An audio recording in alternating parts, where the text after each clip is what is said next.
अस्सलाम वालेकुम dear viewers, उम्मीद है आप सब खैर वाफियत से होंगे। आज का जो हमारा टॉपिक है जी वीडियो का, दैट इज़ कार्डियोपल्मोनरी रिससिटेशन। और इसमें हम लोग बात करने लगे हैं जी इन्फेंट और चाइल्ड को जो सीपीआर हम देते हैं वो किस तरीके से दिया जाता है। तो स्टार्ट करते हैं जी अपनी वीडियो को। सबसे पहला क्वेश्चन ये कि क्या आपने कभी सोचा है कि आपको किसी की जान बचानी है? आमतौर पर हम ऐसा कभी भी नहीं सोचते हैं, ठीक है जी।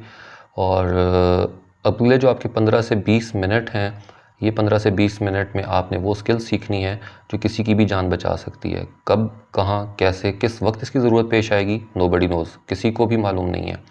खुदा न खास्ता किसी को अगर करंट लग जाता है, को पानी में डूब जाता है, किसी को कार्डियक अरेस्ट हो जाता है, तो ऐसी सूरत में आपको उसे सीपीआर देना पड़ सकता है। और ये हादसा कहीं भी, खुदा न खास्ता, किसी भी वक्त किसी भी जगह पर हो सकता है। और सबसे मेन चीज़ कि जी सीपीआर एक ऐसी स्किल है कि जिसको हम लोग सीखते ज़रूर हैं, लेकिन हम दुआ करते हैं कि कभी ऐसी नौबत ना आए कि हमें किसी को सीपीआर देना पड़े। और कैसे सीपीआर दिया जाता है जी इन्फेंट को? सबसे पहले तो ये कि इन्फेंट क्या होता है जी। इन्फेंट हम कहते हैं एक ऐसे बच्चे को जिसकी उम्र 1 साल से कम हो। अगर 1 साल से कम एज का बच्चा होगा तो उसको हम क्या कहते हैं? इन्फेंट। उसके लिए हमारे जो पास 5 बेसिक स्टेप्स होते हैं जो हमें फॉलो करने होते हैं सीपीआर देने के लिए। स्टेप 1 क्या है जी? Check for responsiveness. कि आपने उसकी रिस्पॉन्सिवनेस को चेक करना है कि वो बच्चा रिस्पॉन्ड कर रहा है या नहीं कर रहा है। रिस्पॉन्ड अब हम उसको कैसे कर सकते हैं, कैसे चेक करेंगे? हम ज़ाहिर है कि बच्चे को, इतना छोटा बच्चा वो बातें तो नहीं करता कि आप उसको बुलाएंगे, तो हम क्या करते हैं, हम उसके पाँव को हल्का सा उंगली से टच करते हैं, थोड़ा सा ज़ोर से, और ताकि बच्चा जो है उसको पेन फील हो, ठीक है। और उसको मतलब बहुत ज़्यादा पेन भी ना हो, हल्की सी उसको पेन फील हो, वो कोई रिस्पॉन्स दे। साथ ही हम क्या करते हैं, हम ज़्यादा से ज़्यादा ये कर सकते हैं, थोड़ा सा चीख के उसका बच्चे का नाम बुला सकते हैं या कुछ भी आवाज़ निकाल सकते हैं कि बच्चा रिस्पॉन्ड कर रहा है या नहीं कर रहा है। स्टेप 2 में हमने क्या करना होता है जी? हमने इसको फौरी तौर पर 30 चेस्ट कंप्रेशंस देनी होती हैं।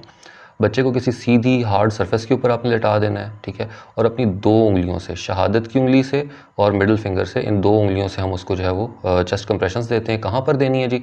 जो उसकी चेस्ट का बिल्कुल जो निपल लाइन होती है, इससे बिल्कुल नीचे ब्रेस्ट बोन या जिसको हम स्टर्नम कहते हैं, इसके ऊपर हम यहाँ पे हाथ रखते हैं और उसको हम 2 फिंगर से उसको आराम से प्रेस करते हैं, जैसा कि डायग्राम में भी दिखाया जा रहा है, ठीक है।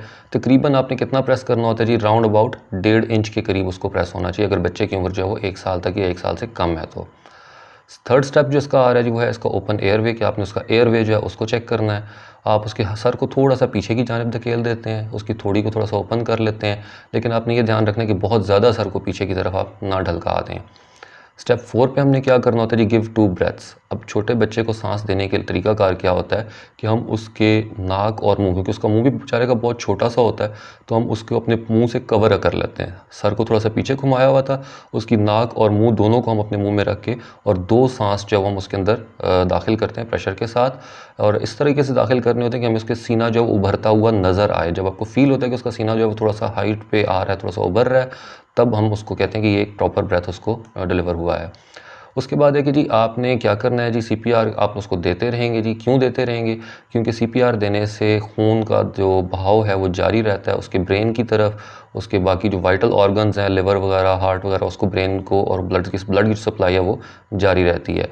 और उस वक्त तक आप सीपीआर देते हैं जब तक कि मेडिकल हेल्प जो है वो आके टेक ओवर नहीं कर लेती है। अब चाइल्ड के ऊपर जो सीपीआर देना है, इसमें क्या डिफरेंस है जी? कि इन्फेंट 1 साल का बच्चा है तो वो भी बच्चा है, अगर थोड़ा सा बड़ा है तो वो भी बच्चा है, लेकिन दोनों में डिफरेंस है।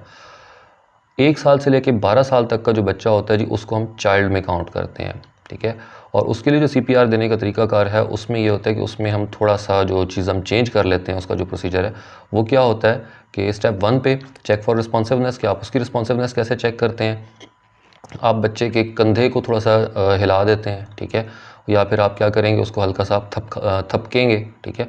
और साथ आप बच्चे का नाम पुकारेंगे या उससे पूछेंगे कि हाँ जी आर यू ओके, क्या आप ठीक हो, ठीक है। अगर तो बच्चा जब अनरिस्पॉन्सिव होता है और आप अकेले हैं तो आप नेक्स्ट स्टेप करेंगे। अगर आपके साथ कोई दूसरा शख्स भी वहाँ पे मौजूद है तो आप उस शख्स से कहेंगे कि आप कॉल करें एम्बुलेंस सर्विस को, ईएमएस को, 1122 को, और आप उसको सेकंड स्टेप की तरफ जो है वो चले जाएंगे। अब सेकंड स्टेप क्या होता है कि आपने उसको 30 चेस्ट कंप्रेशंस देनी है। 30 मरतबा आपने उसके सीने को कंप्रेस करना है।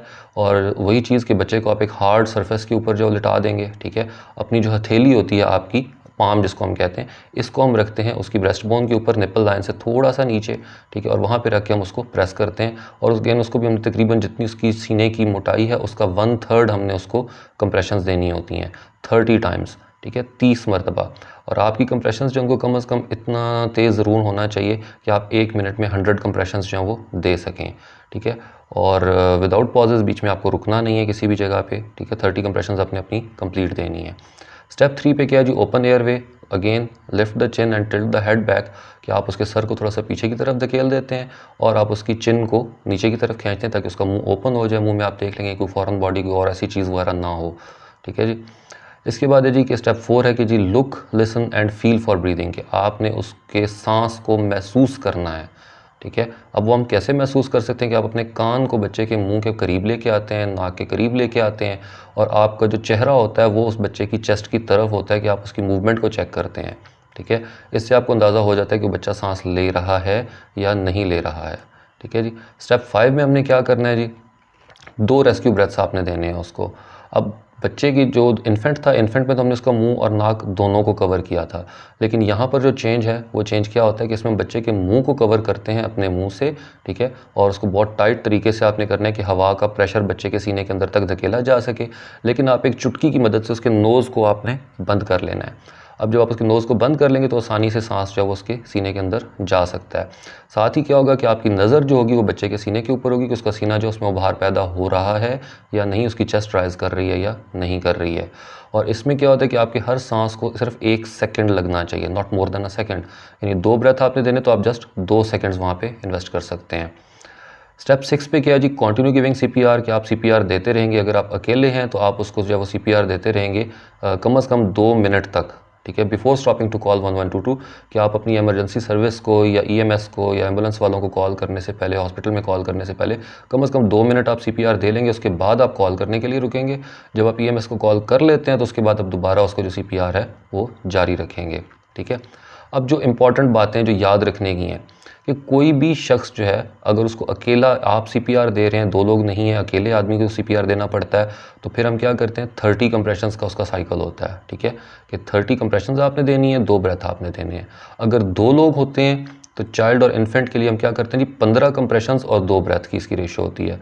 अगर 2 लोग CPR दे रहे हैं अडल्ट को तो उसका साइकिल जो है वो 30 कंप्रेशंस 2 ब्रेथ्स ही रहेगा, उसमें कोई चेंज नहीं आता है, ठीक है जी। पल्स चेक अगर करनी होती है अडल्ट की, यानी एक बालिग इंसान की आपने चेक करनी है, या फिर बच्चे की जो कि 12 साल तक का होगा, ठीक है, 1 साल से अबव और 12 साल तक का होगा, तो उसकी जो हम पल्स चेक करते हैं तो उसके लिए हम क्या करते हैं, उसकी हम कैरोटिड आर्टरी चेक करते हैं जो कि उसकी गर्दन के ऊपर होती है, ठीक है।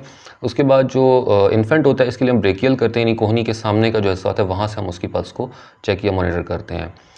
अब जो इम्पॉर्टेंट बातें हम लोग याद करने की जो उसमें थी, उसमें क्या है जी कि चाइल्ड जो होता है उसकी एज है 1 to 12 ईयर, अडल्ट जो होता है वो 12 ईयर और अबव होगा, ठीक है। और कॉन्शियस जो हम चेक करते हैं जी कि विक्टिम का, कि उसको किस तरीके से हम गाइड कर सकते हैं, उसके लिए जो ज़रूरी रूल्स होते हैं उसको हम कहते हैं जी सैंपल, कि वो कॉन्शियस है या वो कॉन्शियस नहीं है।